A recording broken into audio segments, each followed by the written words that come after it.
As always, big props to Squarespace for sponsoring this video. Stay tuned till the end to witness the epic conclusion to our journey.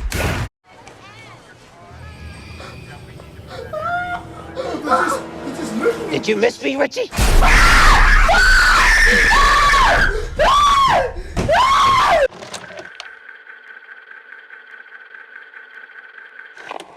If there exists visual evidence to once and for all prove that horror sequels are the toughest sequels to make, that evidence would be It Chapter 2. Because on one side we have a full movie of competently crafted character-woven scares, and then on the other side we have this. I'd say the main issue with this movie in general is that it's not as much of a movie as it is a redundant 3-hour love letter to its predecessor. Basically, the whole thing is just a bad excuse for us to revisit familiar places and characters in a way that serves no real purpose and has absolutely nothing of value to add. Okay, so where do we find our tokens? Yeah, I gotta be honest, man, all due respect, this is f***ing stupid, all right? We already remember everything. Saving Bev, defeating it.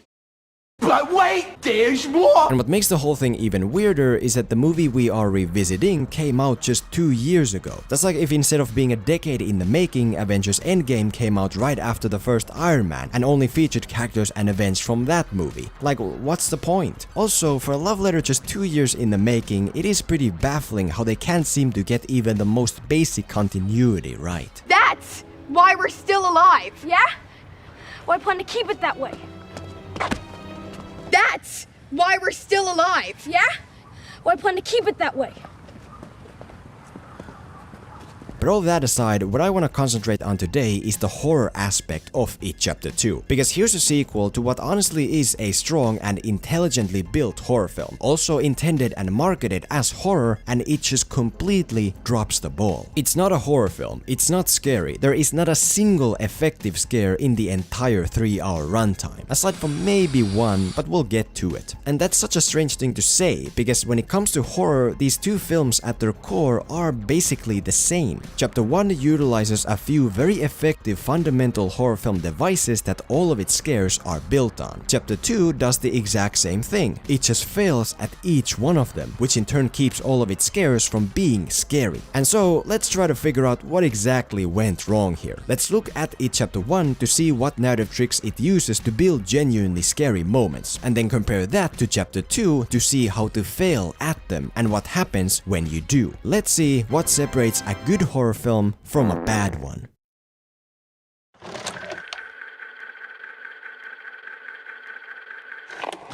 The first reason for why pretty much none of the scares in Chapter 2 work is because it never competently establishes our fear of the evil we need to be afraid of. The way the first It movie opens is with this sort of self-contained sequence that introduces us to our monster, Pennywise the Clown. It basically functions as its own fantastic short film, and it also directly connects to the rest of the movie by creating inner flaws and struggles for our hero, which we then explore and expand on later. A+ writing, but the most crucial moment of the sequence is this.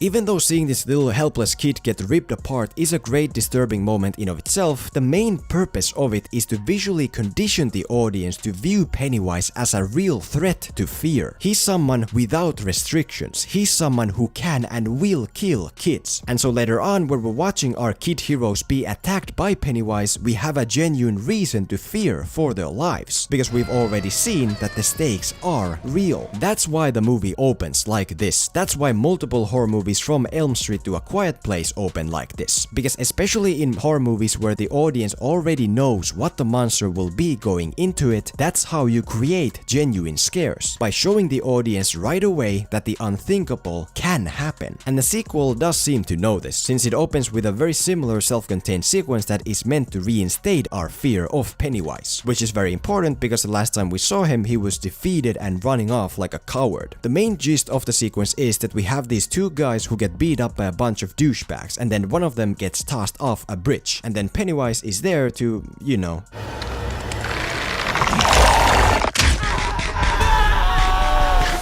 The problem is that the sequence fails to achieve the one thing its whole purpose for existing is to achieve. Firstly, the sequence overall is just bad writing. All the characters that we meet and spend time on here, none of them come back or have any meaningful connection with the rest of the movie whatsoever. So basically, we're just wasting time. Secondly, and more importantly, the sequence never gives us a reason to fear the monster. Whereas in the first movie, the sequence was all about Pennywise and his actions and his uncomfortably close threatening presence, here he's just kinda there in the background, passively picking up other people's half-dead victims. And that doesn't make us fear him, it just makes us fear the possibility of getting attacked by the douchebags, which is pointless because we never see them again. And because we're not conditioned to view Pennywise as a real threat to fear at the start, that's why none of the later Pennywise scares work. Because for the human brain, the strongest impression is always the first impression. And if you fail at that, odds are you're not gonna come back from it. Case in point, later on, the movie tries to fix its mistake by having another self-contained Pennywise sequence with this little girl, which is pretty much identical to the opening of the first movie. What a nice boat. Do you want it back? Yes, please. Oh, I can blow that thing right away. You could?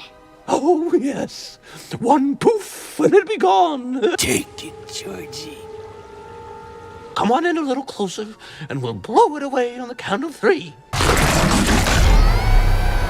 But even though this scare is a direct copy-paste from another proven scare, it still just doesn't work, because at this point our view of Pennywise is already so low and unconcerned. It might have worked if this was the opening sequence of the movie, but they couldn't really do that since then this movie would have opened the exact same way as the previous. And I guess that's why horror sequels with the same evil are so difficult. Basically, if you don't condition us to fear our monster and the plausibility of the danger it poses, what is there to fear?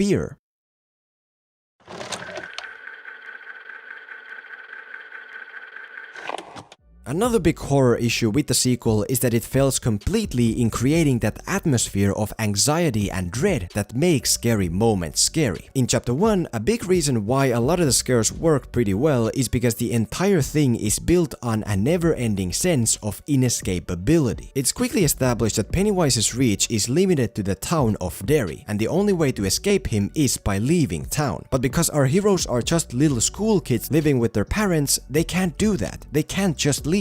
Which is why throughout the movie there's always an uneasy feeling of Pennywise breathing down our neck that we cannot shake off. The monster is not always visible, but it is ever present and inevitable, and nowhere is safe. And it's that unsafe, anxiety-filled atmosphere of inescapable dread that makes this movie work. This is why I'll give credit to haunted house movies like The Conjuring, which actually establish why the house owners can't just leave. This is why I'd say Freddy Krueger at concept level is the scariest horror movie monster ever created, because he is a physical manifestation of inescapability. You can try to force yourself to stay awake as long as you want, but at some point you are going to fall asleep, and when you do, he's gonna be there. And that's what makes him and Pennywise scary. Not the actual scares, but the oppressive, nerve-wracking, insecure feeling leading up to them. Consequently, the obvious problem It Chapter 2 faced is that this time our heroes are not kids living in town, they're adults visiting it voluntarily. And so at any given moment, they could just get out. I got a plan, getting the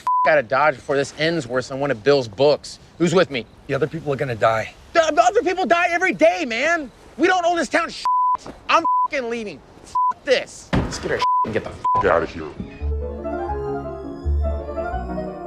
In order to combat this weakness and preserve the atmosphere of inescapability, this movie once again does what its predecessor did and comes up with a reason why the heroes can't just pack up and leave back to safety. Unfortunately, this reason is one of the dumbest narrative excuses I've seen in a while. She knew how Stanley was gonna die? Is that what she just said?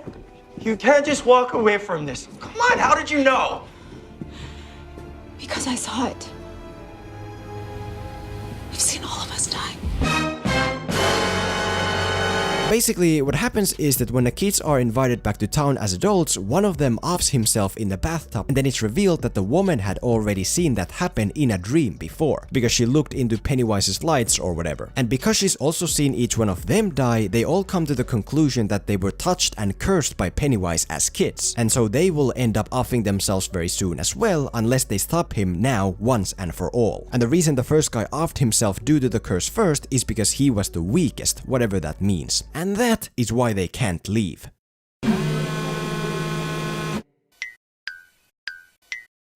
Look, I'm not here to bully anyone, but you know, not only does this curse excuse come out of nowhere, not only does it feel incredibly arbitrary and convenient and convoluted and like it was glued on at the very last second, we also never visually see anything to prove any of it. In other words, it doesn't carry any effect whatsoever. People in pain, people dying, people. So you have nightmares. I have nightmares. People, they have nightmares, but that doesn't mean that your visions are true. Okay, how come the rest of us aren't seeing that shit? And then at the end it turns out none of his curse stuff was real anyway, and the first guy offed himself just because he was scared of dying, so never mind. In short, the result that follows is that the dreadful oppressive feeling of inescapability we talked about is non-existent, which is why the scares of this movie are not scary. You can have all the CGI jump scares you want, it doesn't matter, because in the crucial moments leading up to those jump scares where we should be experiencing the majority of the fear, we're instead stuck wondering why our heroes don't just turn around and head back to safety.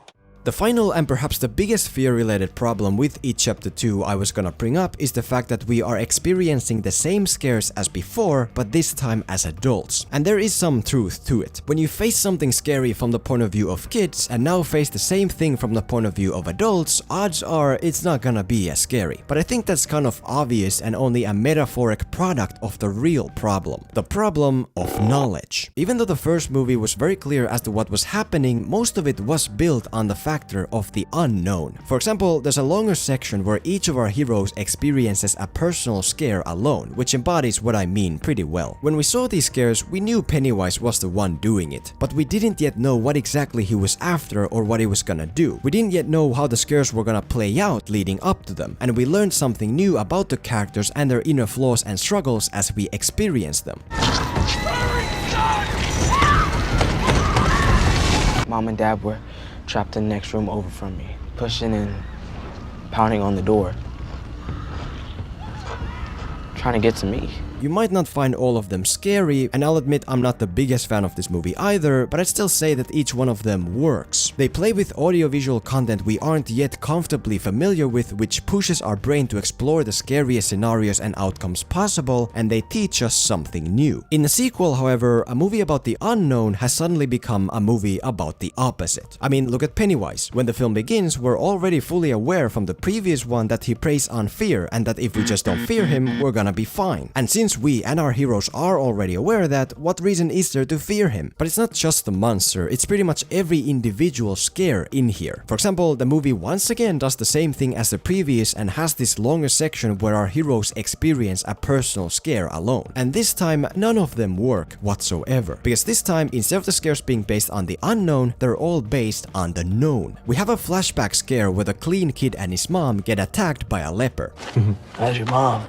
Oh, well, she died a few years ago. It's very sad. It was from liver cancer. And the reason this and all the other flashback scares don't work is because we already know that he and his mom survived past this point without harm. So despite the movie's verbal, ominous, "my mom died" prefacing, what really is there to fear? We have another flashback scare where the big kid is in school and meets the girl he has feelings for. And then... You actually thought I could like someone as fat and gross and disgusting like you? The reason why this doesn't work is because at this point we've already pretty much fully explored and understand the big kid's inner flaw where he feels like he's not good enough for her, and that Pennywise is someone who abuses weaknesses like that. And so we can see the scare twist coming before it even begins. We have the leader kid being scared through the loss of his little brother, which we know he already grew past at the end of the last movie, so mostly it just feels like a disregarding middle finger to that. The girl scene probably is the best out of the bunch because it deals mostly in the unknown, but the payoff is that she gets attacked by a tall CGI old lady, which has nothing to do with her character or her inner struggles in a way that would further explore her, so it's just pretty dumb. The funny kid scene does play with new information when we learn that he likes boys, but the problem here is that instead of using this new information in the actual scare, the movie just delivers it verbally and then has the kid be chased by another tall CGI thing, which I'm struggling to see having anything to do with liking boys. What I'm getting at is that knowledge in many cases reduces fear, and even though your horror movie has to make sense, you should always find a way to leave as much to uncertainty as possible. Because no matter what super scary outcome or CGI monster you come up with, it's never gonna be as scary as the one we imagine in our heads, which is very well evident in the one scare of It Chapter 2 that I would say works.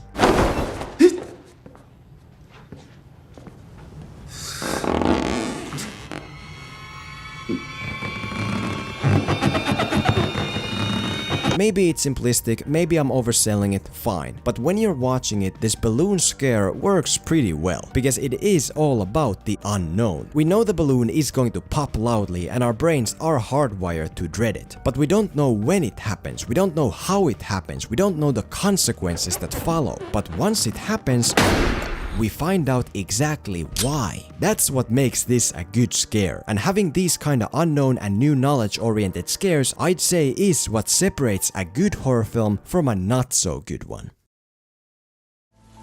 As sad as it is to say, this marks the end of our 4-part introductory foray into the world of Squarespace. We talked about building your own portfolio website, we talked about getting your own domain name. Overall, we learned a lot. And apparently that's barely touching the surface. Whether you just want your own online presence or you're starting your new business marketplace, there's no simpler way to do so. Plus, if you for some reason happen to run into any problems, Squarespace also has a 24/7 support for you to utilize without feeling bad about it. And there you have it. You are now ready to begin your own Squarespace online website journey. To do so, click the link below and you get your free trial as well as a 10% discount off your first purchase. You know the drill. Click on my Squarespace link, not anyone else's.